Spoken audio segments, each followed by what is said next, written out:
Je m'appelle Rebecca Kabou, j'ai 25 ans, je viens de la République démocratique du Congo.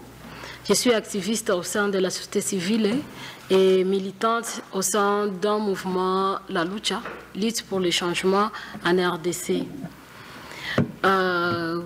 Comme je viens de le dire, le Conseil des droits de l'homme se réunira la semaine prochaine à Genève, ici en Genève.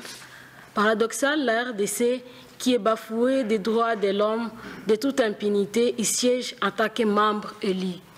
La RDC est aussi membre du Conseil des droits de l'homme. Depuis 3 décennies, la RDC est victime de mauvaise gouvernance, la corruption, l'insécurité, la violation grave des droits de l'homme. La Lucha est un mouvement non violent qui lutte contre ces maux. Nous voulons contribuer à une prise de conscience collective en fait de rendre notre population responsable et actrice de sa propre changement. La population doit défendre ses droits et rendre les autorités redevables. Parce que c'est ce que nous sommes en train de faire, attaquer un militant, attaquer la lucha. Nous voulons que les autorités soient redevables face à ce que nous sommes attaqués. Attaquer la population et que nous soyons responsables et que nous ayons cette conscience de faire bouger les choses. Notre vision est de contribuer collectivement à un Congo nouveau. Un Congo nouveau, là où il y a la liberté, l'union, la force. Un Congo qui est prospère par le courage et par les actions non violentes. Je me suis engagée dans la lucha depuis que j'ai 19 ans. Aujourd'hui, j'ai 25 ans, je continue avec la lutte. J'ai rejoint la lutte pour revendiquer à la fois, il y a plusieurs sujets, des socio-économiques, comme l'accès à l'eau. On fait nos activités pour avoir de l'eau. La ville de Goma, là où je vis, là où je viens, on est à 10 mètres du lac Kivu, mais on n'a pas l'eau potable dans nos ménages. C'est une chose qui est inacceptable. Comment vous pouvez être au bord d'un lac et vous n'avez pas de l'eau dans votre ménage? La santé, la sécurité, l'éducation, l'électricité, avoir le travail, tu termines tes études, mais tu ne sais pas ce que tu vas faire, est-ce que tu dois travailler ou pas.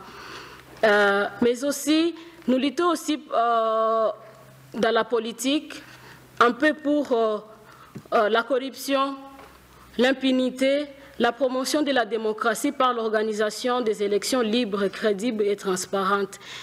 Tel a été l'essence de notre participation au processus électoral de l'année passée. Nous plaidons aussi pour stopper les violences dans le pays, dans l'est de notre pays, notamment dans la région de Beni, où les groupes armés qu'on appelle ADF, qui ne s'est jamais proclamé, qui continuent à massacrer, violer, enlever en toute impunité, de façon en forçant à tuer la population.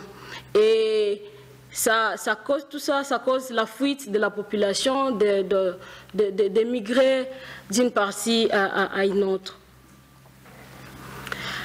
Il faut qu'on traite le gouvernement congolais à investir militairement contre les groupes armés avec l'aide de la MONUSCO qui est présente dans notre région, en RDC, pour protéger les civils dans le cadre de son nouveau mandat.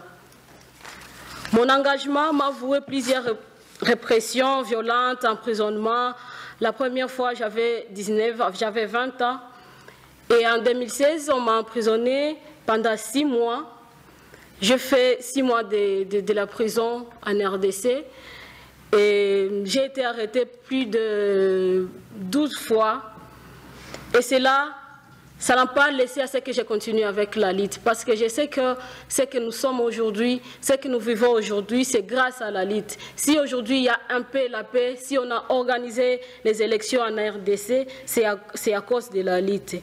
Aujourd'hui, je vous demande à vous tous d'amplifier ma voix et celle de mes camarades de porter plus haut encore et devenir tous les acteurs de la mobilisation pour un Congo nouveau. Je vous remercie. Merci beaucoup.